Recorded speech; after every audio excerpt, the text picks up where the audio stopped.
reporters de Renouveau Télé sont inlassablement à pied d'œuvre pour vous offrir le meilleur de l'information. Et ce soir, voici ce qu'ils vous proposent. Les titres. Le Conseil national de transition a fini par réagir aux critiques et aux dénonciations sur les avantages accordés à ses membres. Ces derniers ont voté ce jeudi à l'unanimité la loi régissant leur indemnité et avantages permettant de réduire celle-ci de 400 000 et 500 000 francs CFA selon la responsabilité. Les détails vous seront donnés dans ce journal.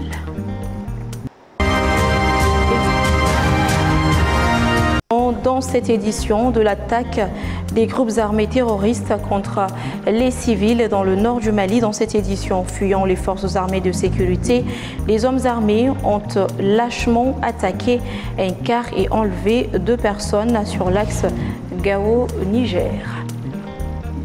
Le boubou ou kassa, ce vêtement qui s'impose comme un élément essentiel de l'identité culturelle des Peuls, est en voie de disparition. Des initiatives sont en cours à Mopti afin de redonner à ce habit son notoriété d'antan. Vous allez découvrir les détails avec notre correspondant depuis Mopti dans ce journal. Et voilà donc pour les sommaires.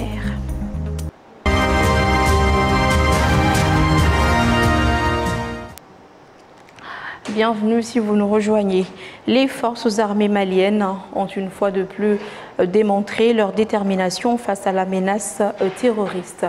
Ce jeudi 12 juin 2025, dans le cadre d'une mission d'escorte logistique entre les localités d'Anefis et d'Aguelok, les FAMA ont lancé une opération offensive contre un groupe armé terroriste retranché dans le village d'Anomalan, situé à une quarantaine de kilomètres au nord d'Aguelok. Nous allons revenir sur cette info avec l'actualité. De longs mois de critiques et de dénonciations sur des avantages accordés aux membres du Conseil national de transition, l'organe législatif de la transition a enfin décidé de réduire les indemnités de ses membres. C'était lors d'un vote à huis clos sur la loi régissant les indemnités et avantages accordés aux membres du Conseil national de transition. Les détails avec Omar Koïta. Après l'adoption en séance plénière du projet de loi organique relative aux lois des finances et celui autorisant la participation de l'État du Mali au capital social de la Société des raffineries d'or du Mali, Soroma SA, le jeudi 12 juin 2025, le Conseil national de transition CNT a voté à l'unanimité à huis clos la loi régissant les indemnités et les avantages de ses membres révisés. Par cette nouvelle loi, les membres du CNT voient leur indemnité réduite considérablement. La première manifestation de cette mesure est la réduction de l'indemnité de mouture pour les membres du CNT de 400 000 francs CFA à 550 000 francs CFA. Cette mesure, qui intervient dans un souci de rationalisation des dépenses de l'État, est un geste fort en direction de la population malienne qui dénonçait les multiples indemnités et les avantages accordés aux membres du CNT. Cette décision des membres du CNT est un bon départ dans la dynamique de réduction des dépenses de l'État tant clamée par la population malienne. Dans le cadre du lancement officiel de Salam Alliance Mali, un dîner VIP a été organisé dans un hôtel de la place à l'intention des partenaires stratégiques. Ce moment de prestige a marqué le rapprochement stratégique entre Salam et Alliance, 2 poids lourds du secteur de l'assurance. Une soirée placée sous le signe de l'échange, du raffinement et de l'engagement en faveur de la prospérité et de la sécurité financière des populations. Un compte rendu signé Amadou Diarra, Bakary Dao. Dans une ambiance feutrée, les organisateurs ont salué cette nouvelle heure dans le paysage de l'assurance au Mali. Le directeur de Salam Alliance Mali a souligné que ce partenariat s'inscrit dans une vision d'évolution. De 35 ans, et je fais partie de cette petite aventure parce que personnellement, ça fait plus de 25 ans que je travaille petit à petit sur ces différentes entités en participant à la construction de cette société. Mais Salam aussi, c'est une histoire de confiance. Après l'évolution, une histoire de confiance parce que c'est un moment, une confiance placée d'abord au continent africain pour pouvoir investir dans 27 pays. Confiance parce que c'est des entités qui pouvaient se développer séparément, qui ont décidé de se mettre ensemble pour pouvoir faire de grandes choses. Et confiance parce que ces affaires ne se font pas avec seulement les capitaux étrangers, parce qu'on fait confiance aussi aux actionnaires maliens. Donc d'un côté, nous avons le groupe Alliance. 133 ans d'histoire, 159 000 employés dans le monde, dans 70 pays, dont il y avait 14 en Afrique, 125 millions de clients, l'assureur officiel des films de James Bond, l'un des plus grands gestionnaires d'actifs dans le monde, avec près de 1600 milliards d'actifs sous sa gestion, et la marque d'assurance qui a été numéro 1 pour 5 années consécutives jusqu'à aujourd'hui.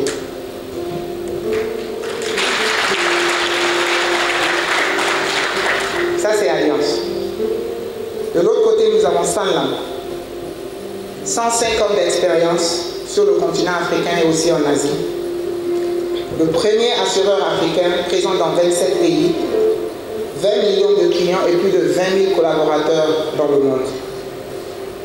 Donc a priori, rien ne prédestinait ces deux géants à unir leur destinée. Parmi les invités de marque, des représentants des institutions publiques ont pris la parole pour féliciter cette union. Ils ont encouragé les deux groupes à poursuivre leur dynamique de croissance au bénéfice de l'économie nationale. La soirée a également été marquée par la projection d'une vidéo retraçant l'histoire de Salam Alliance, suivie de moments artistiques forts, notamment une prestation musicale de Sidiki Diabaté et un défilé de mode mettant en valeur la diversité ethnique du Mali. Je vous l'annonçais tout à l'heure dans les titres, pourchassés par des forces armées maliennes sur l'ensemble du territoire national, les groupes armés terroristes ne cessent de s'en prendre aux pauvres populations civiles dans les localités du nord du Mali. Elles sont très souvent victimes de braquages et d'attaques ciblées. Le mercredi dernier, par exemple, un conducteur de car de transport en commun et un passager en ont fait les frais. Ils ont été enlevés par les groupes armés terroristes sur l'axe Gao-Niger. Alamakou Diabaté nous en parle. Des hommes armés à moto ont braqué mercredi dernier dans la soirée un car en provenance du Niger, rapporte Studio Tamani. Après avoir obligé le bus de transport à quitter la route, ils ont dépouillé les passagers puis enlevé le chauffeur et un passager apprend-on de la même source. Un second car également en provenance du Niger a échappé de justesse à l'attaque. Les assaillants ont pu s'échapper avant l'arrivée des forces armées. Ces dernières ont pris des dispositions pour sécuriser les autres véhicules et les itinéraires. Malgré l'engagement des forces de défense et de sécurité dans les localités du nord du Mali, des braquages et enlèvements sont monnaie courante dans cette partie du pays. Nous restons à l'intérieur du pays. Inauguré en novembre 2010, le Centre de l'architecture en terre destiné à promouvoir le patrimoine architectural en terre est le résultat de la coopération établie entre le ministère de la Culture, la municipalité de Mopti et l'agence culturelle du réseau Agagan de développement. Avec la décentralisation, la gestion du centre revient désormais à la mairie de Mopti. Le centre se donne comme mission principale de mettre en valeur la richesse du patrimoine de l'architecture en terre au Mali. Notre correspondant depuis Mopti, Moussa Traoré, est allé à la rencontre, à la découverte de ce centre. Je vous propose ici de suivre son reportage.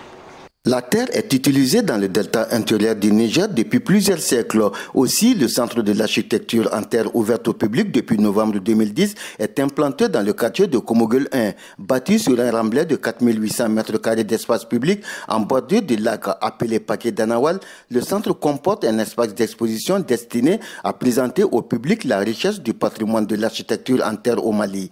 Une réalisation qui est le fruit du partenariat entre le ministère de la Culture et l'agence culturelle du réseau Aga Khan de développement. Le centre, même, ça parle de tout ce qui est architecture en terre, la valorisation de l'architecture en terre et la manière dont on construit la terre. C'est tout ce qu'on explique ici dans le centre. Et on fait aussi des formations sur l'architecture en terre. Ici, au centre d'architecture en terre, la réalisation de la structure en terre est mise en relief à l'image de plusieurs mosquées, dont la mosquée de Komogul à Mopti, la mosquée de Djingaréber à Tombouctou et la grande mosquée de Djiné. La mise à disposition de la mairie de ce centre d'architecture en terre comporte, selon la directrice, une dimension essentielle de formation professionnelle dans les méthodes de construction traditionnelles qui se révèlent comme une source d'enseignement technique, organisationnel et relationnel très précieux dans le cadre de la prévention des structures en terre au Mali. Déjà, ces œuvres-là sont à l'intérieur du musée, que ce soit la mosquée de Mopti, Djingaréber, les tombeaux des Askia, on a tout ça. Et aussi, on explique comment ces maisons-là, ces endroits-là sont construits et les matériels qu'on utilise pour ces endroits-là. Il y a tout ça qui se trouve dans le musée. Tout ce que moi je peux dire maintenant aux Maliens, surtout aux Mopticiens, c'est de s'intéresser à ces musées-là et venir s'instruire à travers ce musée. Mopti, ville-île, à la confluence du Bani et du Niger, dispose désormais à travers la mairie de ce joyau architectural avec son jardin et les espaces extérieurs ornés par les essences locales comme le palmier rognier, le palmier doum, les flamboyants et d'autres végétaux qui offrent dorénavant aux populations un panorama et un cadre magnifique d'exposition permanente. Et un café-terrasse accessible depuis la rue principale, ainsi qu'un espace et un jardin le long du Paquet d'Anawal, qui sert de lieu de photographie pour les mariages et dont s'ajoutent des espaces communautaires de réunion et un ensemble de latrines et de douches publiques. Bon, là pour le moment quand même on fait quelques activités culturelles, les mariages, les anniversaires. Mais nous, ce qu'on veut vraiment pour le centre, c'est de valoriser l'intérieur du musée. La gestion de ce centre d'architecture en terre revient désormais à la mairie de Mopti, à la faveur du transfert de compétences du processus de décentralisation. Le centre d'architecture en terre est ouvert au public depuis novembre 2010 et contribue désormais à promouvoir les activités culturelles et la cohésion sociale à Mopti. Mopti, nous restons et les mopticiens veulent également valoriser ou revaloriser leur boubou appelé kassa, un vêtement en style qui s'impose comme un élément essentiel de l'identité culturelle des Peuls dans la région de Mopti et qui est, selon l'avis des acteurs culturels, en voie de disparition. L'annonce a été faite en faveur d'une conférence de presse tenue dans le cadre des activités de la semaine artistique et culturelle de Mopti. Nous retrouvons Moussa Traoré.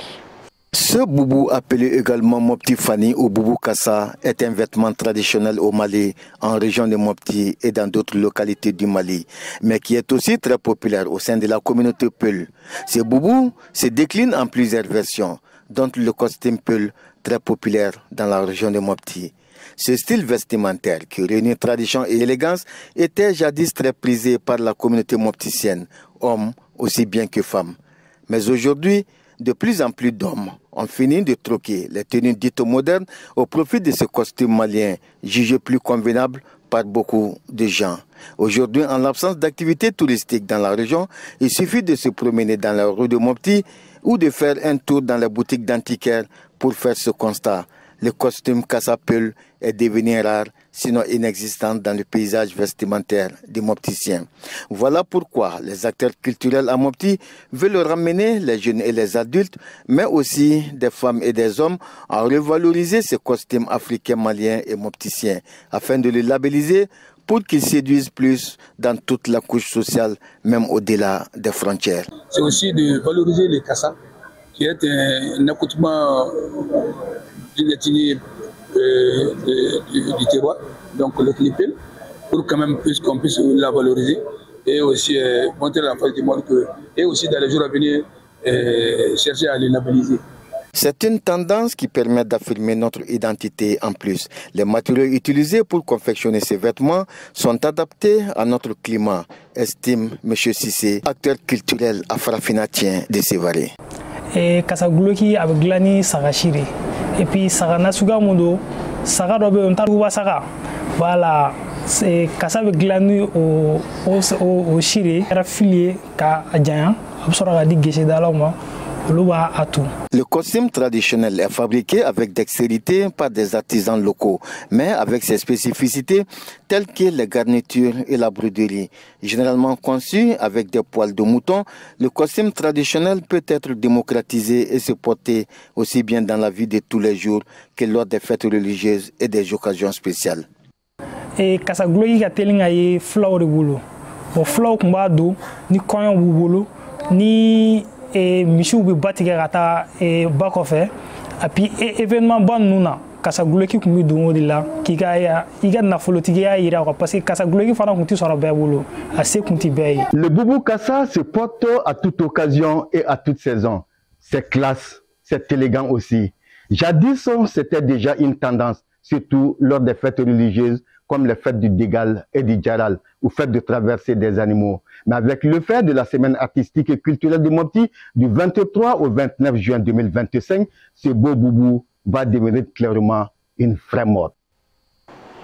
Moussa Traoré, donc habillé en peul pour valoriser le boubou au Kassa. La toile a été envahie par l'annonce de son décès et la manière dont cela s'est produit. Ainsi donc, le monde de la musique urbaine malienne est en deuil. Abdoulaye Makalouf, connu sous le nom de scène Lord Makaveli, repose désormais au cimetière de la Fiabougou. L'artiste a tragiquement perdu la vie le jeudi soir à Bakodjikorone. Sa disparition brutale a bouleversé ses proches, ses collègues et des milliers de fans venus de tout le pays lui rendre un dernier hommage. C'était en présence de Lassine Djakiti. Une immense vague d'émotions. Le cortège funèbre a attiré une foule immense. Artistes, familles, anonymes, tous étaient là pour honorer la mémoire de celui qui, par sa musique, avait su marquer les esprits. L'ambiance était lourde, empreinte de tristesse, mais aussi de colère. Nul ne mérite de partir ainsi. La vie humaine, elle est très très sacrée. La vie humaine, elle est très sacrée. C'est que la jeunesse, travaillons en baraque, en dessous fallait. Au-delà des apparences et des préjugés souvent liés à son style musical, Lord Makaveli était, selon ses proches, un homme au grand cœur. Pour ses proches, cette fin tragique est incompréhensible. Zo était un gentil gars. Tous nos enfants l'adoraient. C'était un bon musulman. Il priait, il jeûnait et aidait les plus démunis. Il offrait la rupture de jeûne pendant le mois de Ramadan dans des hôpitaux. Nous prions pour le repos éternel de son âme.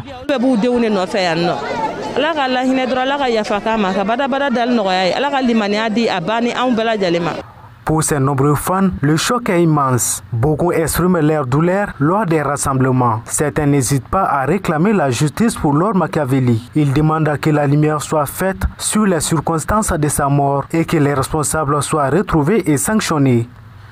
Depuis Lord de Ouagafogo était au concert de Fouangoni. Je suis fan de Lord. J'ai assisté à tous ces mouvements. Lord a été trahi. Je resterai toujours fidèle à Lord. Tout ce que nous voulons, c'est la justice. On l'a tué à tort sous prétexte qu'il est arrogant. Nous demandons à ce que la justice soit faite. On veut la justice. On veut la justice. Plusieurs collègues musicaux se sont exprimés publiquement. Tous décrivent un artiste calme, timide et respectueux, loin de l'image des mauvais gars que certains pouvaient lui prêter. Dans le vol, j'ai trouvé un garçon respectueux, calme, pas du tout bavard. Il était dans son coin. Donc voilà un peu ce que je retiens de lui. Dire tout simplement aux uns et aux autres que la vie ne tient qu'à un bout de fil. Ok? Et tout ce que Dieu fait est bon. Tout ce que Dieu fait est bon. Que les gens soient fâchés, énervés ou révoltés par rapport à l'incident, c'est humain. C'est humain, c'est naturel, ça se comprend. Mais le conseil que j'ai à donner à ces fans-là, s'ils aiment vraiment l'artiste, paix à son âme, qu'il reste calme. Qu'il reste calme. Qu'on laisse les autorités compétentes faire leur travail. La disparition de Laure Machiavelli laisse un vide immense dans les paysages culturels maliens. Mais son œuvre, elle continuera à résonner dans le cœur des mélomanes. Master Soumi l'a dit tout de suite, la vie ne tient qu'à un fil. On ne sait jamais quand ça sera le dernier repas, le dernier rendez-vous, le dernier tu me manques, le dernier je t'aime ou encore le dernier repas ensemble. Prenons soin les uns des autres avant qu'il ne soit trop tard. Bonsoir et très bonne soirée à toutes et à tous et à la semaine prochaine pour de nouvelles infos.